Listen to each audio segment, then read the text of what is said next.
recovering drug addict and an alcoholic, and I like to document things. That's just something I like to do. I like to photograph. I like to write things down. Running is a big piece of my recovery. When I say recovery, I mean recovery from alcohol and drug abuse, or addiction rather.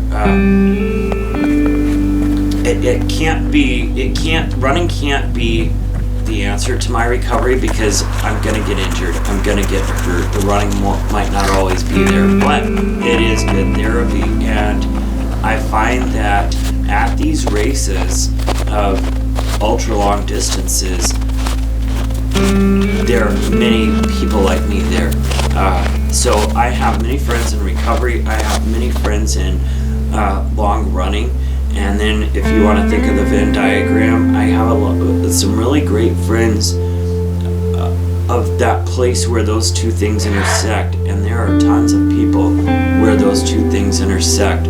It seems as if we talked about the question, what's wrong with you, that you would run 100 miles. I find that there is a lot of people who deal with mental illness, with addiction, eating disorder, those kind of things, drawn to that long running game, probably because it takes an obsessive type of mind, probably because you really have to get to know yourself. And here's something I think is interesting. Some people will say, oh, you're exchanging addictions. You know, you gave up booze, you picked up running. I ran through my last drunk, so I can't say that that's true. But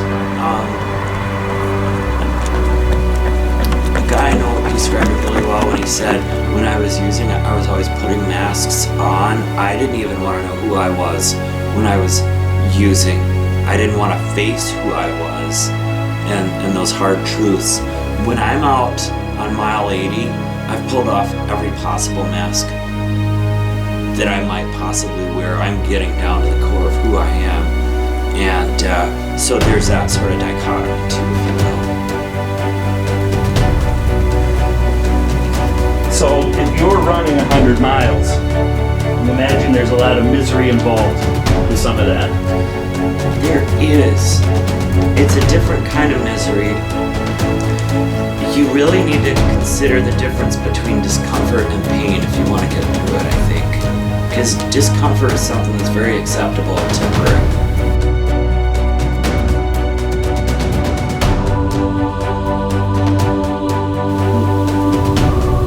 When I had been running at the December 100 for about 24 hours, and it was maybe 35 degrees and this horrible wind, rain, onslaught came out of the sky with hail and lightning, and I ended up dropping from that race, where they call it when you have, you can't stop shaking. Hypothermia? Hypothermia, thank you, is the word. When you find the body's limits, this is where the misery piece is.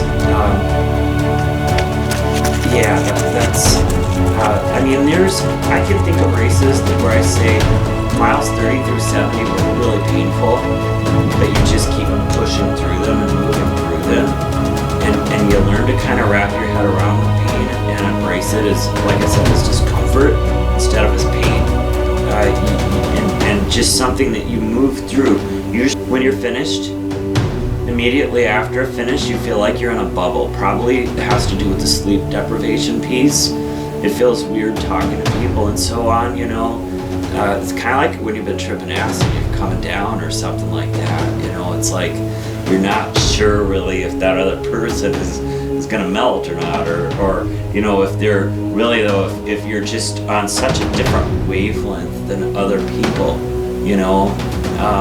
And you know that if you stop moving, you're probably going to fall asleep, no matter what's going on around you.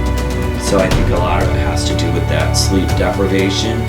The first night, you never really sleep, though. You're waking up cramping, and you're just, usually I wake up just completely soaked sheets from sweat. It usually takes a couple nights before I really am able to sleep. Same with eating, I can eat bits and pieces, that kind of thing. there's a great feeling of accomplishment, like, wow, I made it, of course, but usually that piece of it takes a few days to really process and sink through too. And that's why I love these things, because you don't know if you're going to make it. You know, it's so different from the neighborhood 5K where everybody at the starting line is most likely going to finish. I'm not knocking that neighborhood 5K either, but it's just a completely different thing at the start of 100 where a third of the people may make it to the finish line, and you don't know if you're going to be one of those people, and what you're going to encounter that day, either externally or internally, that you might be hopefully able to move through to get to the finish.